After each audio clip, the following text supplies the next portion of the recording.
Fundación Libertad y Desarrollo presenta Razón de Estado con Dionisio Gutiérrez. Hay asuntos viejos y simples que con frecuencia se olvidan en la casa, la empresa o el gobierno. La diferencia entre gastar y generar, entre crecer y ser rentable, entre el entusiasmo y el análisis. Esta es la diferencia entre sobrevivir o naufragar en la vida financiera. Más vale una empresa modesta pero con caja que una grandiosa sin efectivo. Vivimos en una época donde los números abundan y el juicio escasea. Los estados financieros son leídos como quien hojea un periódico, buscando titulares y no verdades. Y en ese descuido florece el autoengaño. Hay quienes creen que una casa, una empresa o un gobierno puede vivir eternamente gastando más de lo que ingresa, siempre que consiga otro préstamo, otra ronda de capital o fabrique más billetes. Se equivocan. Ninguna institución es invencible, y menos aún la que no genera efectivo, la que no produce beneficio, la que no recupera el capital invertido. El dinero es el espejo de la realidad. El flujo de caja es el lenguaje más sincero de una empresa. No miente como pueden mentir los márgenes inflados o las ganancias maquilladas. El crecimiento sin rentabilidad no es estrategia, es arrogancia disfrazada de optimismo. La rentabilidad es el juez silencioso, no es una cifra, es un juicio, es la prueba de que la empresa usa bien el capital que le fue confiado. El valor no se construye con aspiraciones, sino con retornos superiores al costo del capital. Y aquí no hay escapatoria. No hay atajos, no hay fórmulas mágicas, se necesita trabajo, prudencia, pensamiento estructurado, entender la lógica del modelo de negocio, no solo sus cifras. Saber proyectar, sí, pero sobre supuestos defendibles, no castillos en el aire. He visto empresas valoradas en grandes números con caja negativa. He visto inversores inteligentes cautivos de buenas historias que son mentira. Una empresa no es exitosa porque es grande, sino porque puede sostenerse en el tiempo sin destruirse a sí misma. Y para eso necesita rentabilidad económica, disciplina financiera y liderazgo consciente. El resto, la marca, la historia, el relato, puede apoyar, pero no reemplazar lo esencial. En finanzas, los sueños deben pasar por el filtro del análisis porque los números no son enemigos del alma, sino su verificación. Dirijan bien, analicen mejor, no teman el rigor, porque allí, en la transparencia del número bien entendido, empieza la verdadera libertad de decidir. En el mundo de las finanzas, como en la vida, hay verdades viejas, simples y esenciales que suelen olvidarse. La diferencia entre gastar y generar, entre crecer y ser rentable, entre el entusiasmo y el análisis, no es un detalle menor. Es la línea divisoria entre sobrevivir o quebrar. Una empresa puede tener una gran historia, incluso reconocimiento global, pero si no genera flujo de caja, está edificada sobre una mentira. Más vale una empresa modesta, pero con caja, que una grandiosa sin efectivo. Hoy estamos rodeados de métricas, balances y proyecciones. Pero lo esencial no está en la cantidad de datos, sino en la calidad del juicio. Y ahí es donde muchas organizaciones fallan. Los estados financieros ya no se estudian, se hojean como quien busca titulares. Se leen con prisa, no con profundidad. Y en ese descuido nace el autoengaño financiero. Algunos creen que una empresa, una familia o un gobierno puede vivir indefinidamente gastando más de lo que entra. Mientras haya crédito, mientras se consiga otra ronda de inversión o un nuevo préstamo, todo parece posible. A veces, incluso se cree que se puede fabricar dinero sin consecuencias. Pero se equivocan. Nadie desafía la ley financiera básica sin pagar el precio. No hay sistema que sobreviva sin generar efectivo. No hay estrategia válida que ignore la rentabilidad. Ninguna institución puede prosperar si lo que invierte no lo recupera con un retorno superior a su costo de capital. El dinero, en este contexto, no es solo un medio de intercambio. Es un espejo que refleja la salud de una organización. El flujo de caja es un lenguaje más sincero. A diferencia de las ganancias infladas o los márgenes maquillados, el efectivo es transparente. No permite ficción. Es la sangre que permite que el cuerpo de la empresa funcione o colapse. El crecimiento, si no es rentable, no es progreso, es un espejismo. Es arrogancia disfrazada de optimismo. Porque crecer solo sirve si se traduce en valor económico real. La rentabilidad no es un adorno contable. Es una sentencia sobre el uso del capital. Es la medida de si una empresa merece los recursos que recibió. Y aquí no hay escapatoria. Si el retorno no supera el costo del capital, se destruye valor, aunque las ventas suban y la prensa aplauda. Este rigor no es rigidez, es claridad. En el análisis financiero no hay espacio para fórmulas mágicas ni atajos. Se necesita pensamiento estructurado, trabajo constante y una comprensión profunda del modelo de negocio. No basta con ver cifras, hay que entender cómo se generan, a qué riesgos están expuestas y si son sostenibles en el tiempo. Hay empresas con valoraciones astronómicas, celebradas en titulares, pero con caja negativa durante años. Hay inversores sofisticados atrapados en relatos bonitos, pero falsos. No basta con contar una buena historia. Hay que demostrar que esa historia genera valor. Una empresa no es exitosa porque es grande. Es exitosa si puede sostenerse en el tiempo sin depender de milagros, rescates o apariencias. Y para lograrlo, necesita 3 pilares: rentabilidad económica, disciplina financiera y liderazgo consciente. En finanzas, los sueños deben ser compatibles con los números. Los números no son enemigos de la visión, son su verificación. Son la brújula que permite transformar una idea en empresa, una empresa en legado y un legado en futuro.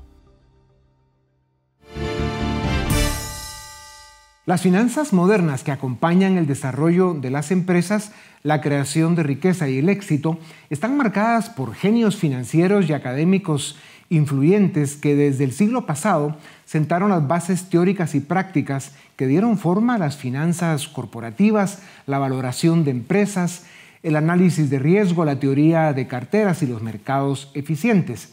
Pero sobre todo marcaron una cultura de rigor, orden y transparencia que, si se aplica con disciplina en el negocio más pequeño como en el más grande, tendrán éxito.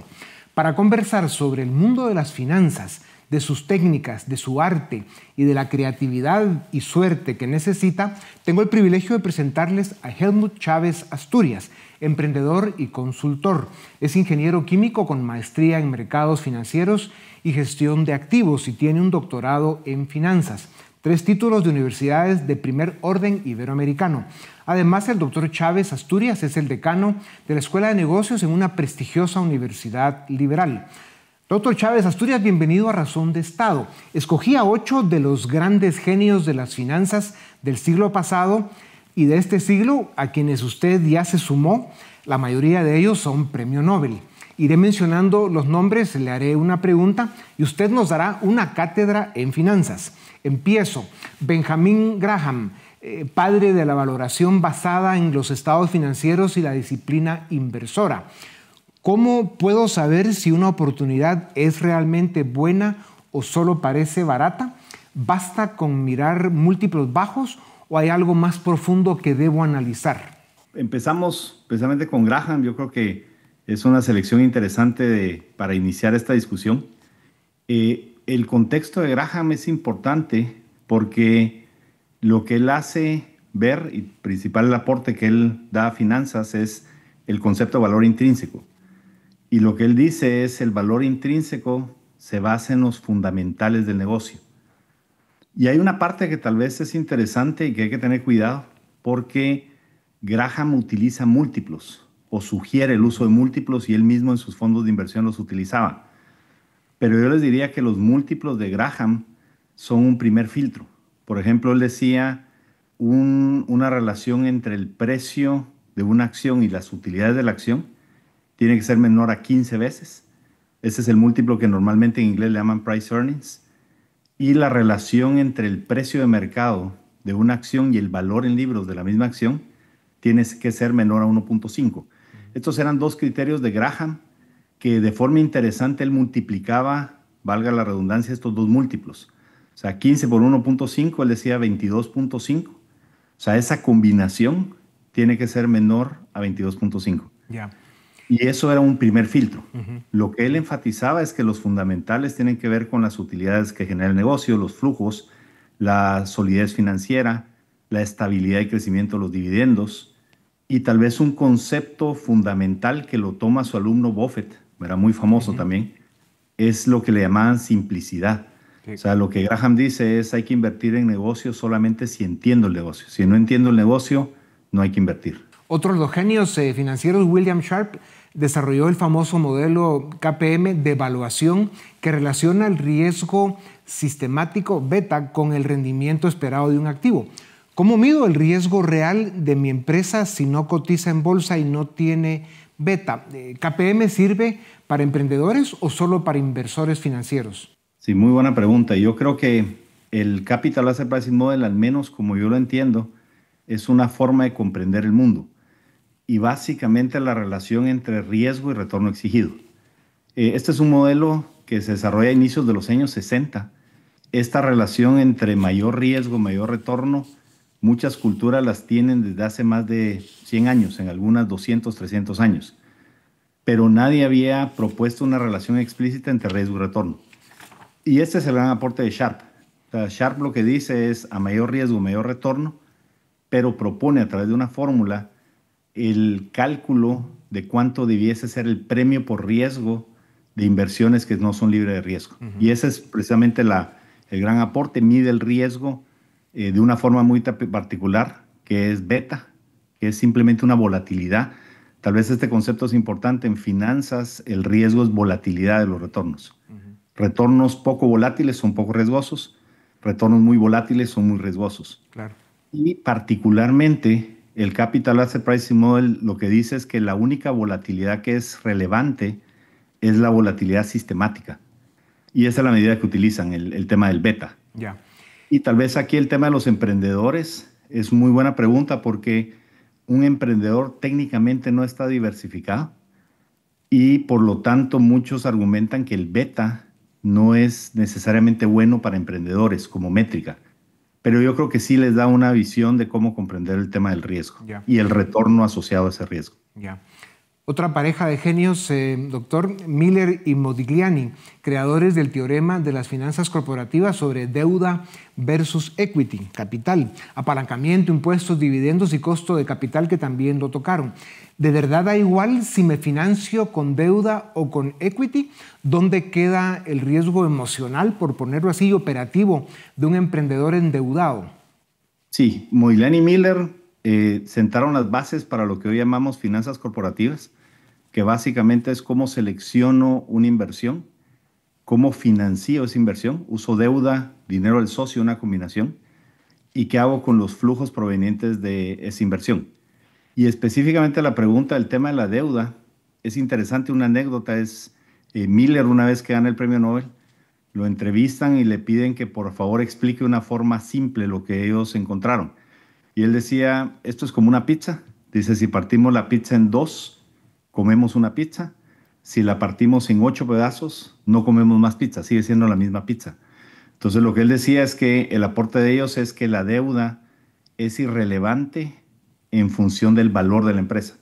Sí agrega riesgo, o sea, lo que ellos sí enfatizaron es que mayor deuda aumenta el riesgo y por lo tanto el retorno exigido del socio. Después ellos aclaran y dicen que esto es cierto solo si no hay impuestos, que como decía Franklin, lo único seguro en esta vida es la muerte y los impuestos. Entonces, ante impuestos, lo que ellos aclaran es que sí hay un escudo fiscal de la deuda que puede aumentar el valor de la empresa porque baja el costo de capital. Doctor Chávez, sigamos con esta cátedra magistral con el siguiente genio del pasado, Eugene Fama, fundador de la hipótesis del mercado eficiente. Si los mercados son tan eficientes, ¿cómo puedo ganar ventaja como emprendedor? ¿Hay espacio para crear valor genuino o todo está ya reflejado en el precio? Sí, el aporte y la postura de Eugene Fama, el aporte fue crear este concepto de eficiencia de mercado y su postura desde el inicio es que el mercado es eficiente. Y esto lo que quiere decir es que toda la información está incorporada en el precio y por lo tanto no hay una oportunidad de generar valor administrando instrumentos financieros. Pero lo que es interesante es que aún en este contexto de Fama, la creación de valor del emprendedor es importante.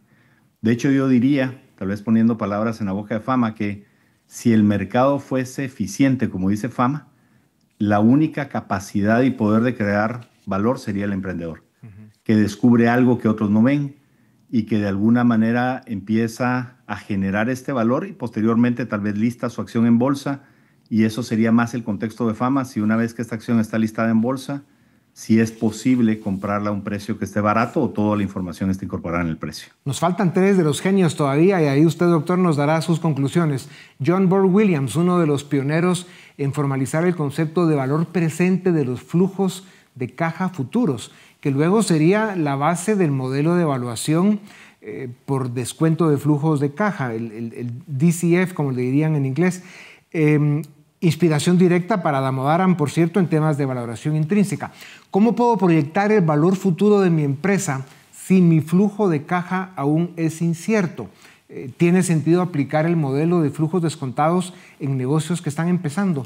Y yo creo que efectivamente el aporte de Bohr Williams es que son las bases de la metodología moderna de evaluación. Y lo que él dice es el valor es el valor intrínseco y este es el valor presente de los flujos, entendiendo que hay mucha incertidumbre al momento de proyectar los flujos, pero que efectivamente ese es el valor de una empresa y eso es lo que hace un inversionista.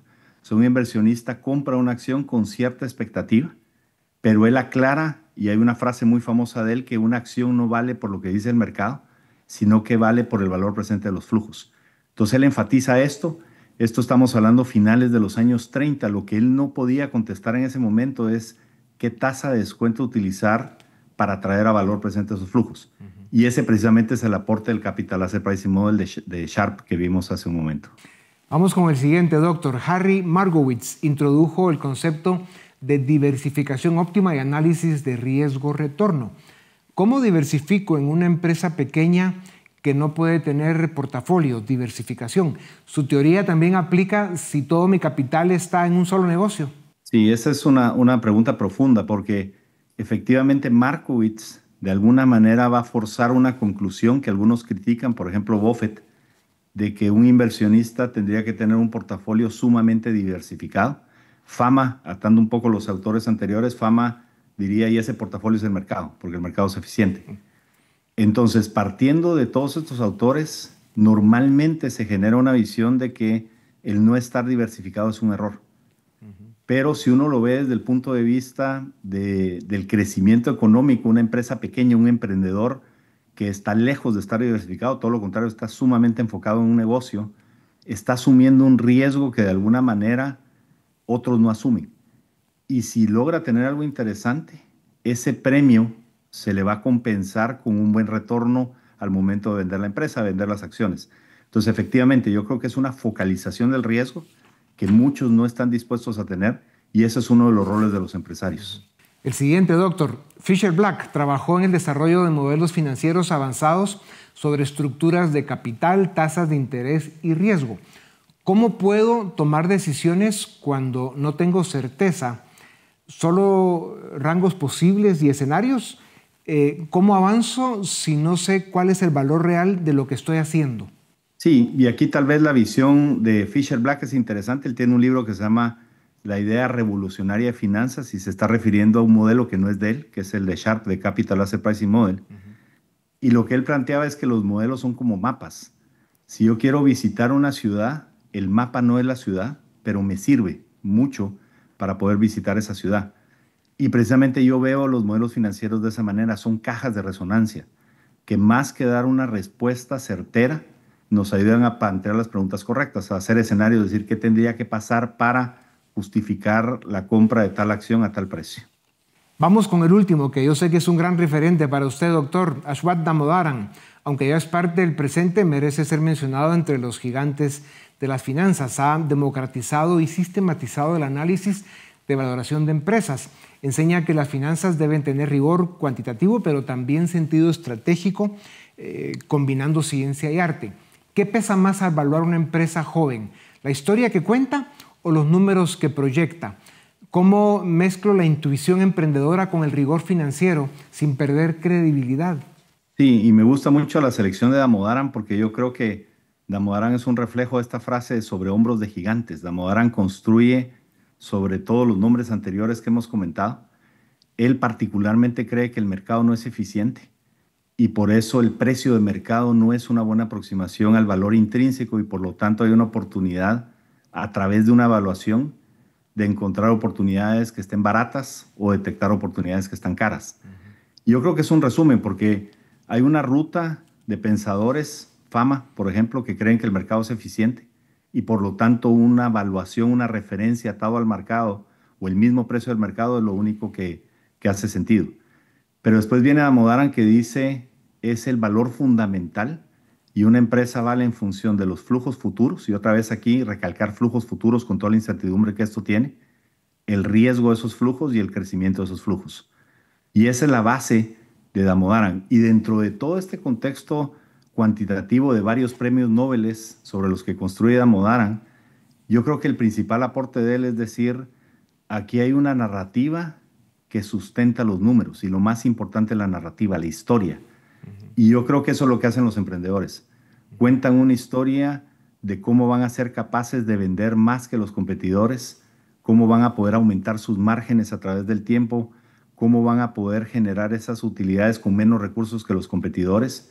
Y eso eventualmente debe de reflejarse en los números. Entonces yo creo que Damodaran lo que dice, los números son una consecuencia, son métricas para ver si vamos bien, pero lo importante es la narrativa detrás del modelo de negocio y que me hace distinto que los competidores. Sin duda alguna, comprender la ciencia y el arte que son las finanzas ofrece garantías para que en la casa, la empresa, la ciudad y el gobierno se administren los recursos con responsabilidad, con transparencia y sobre todo con buenos resultados. Doctor Helmut, ha sido un privilegio escucharle. Gracias por su tiempo. Deja iluminada esta tribuna con temas financieros que estoy seguro que le servirán a la gente que le dé una buena analizada a esto con profundidad. Gracias de verdad. A ustedes también gracias por acompañarnos una vez más. Esto es Razón de Estado.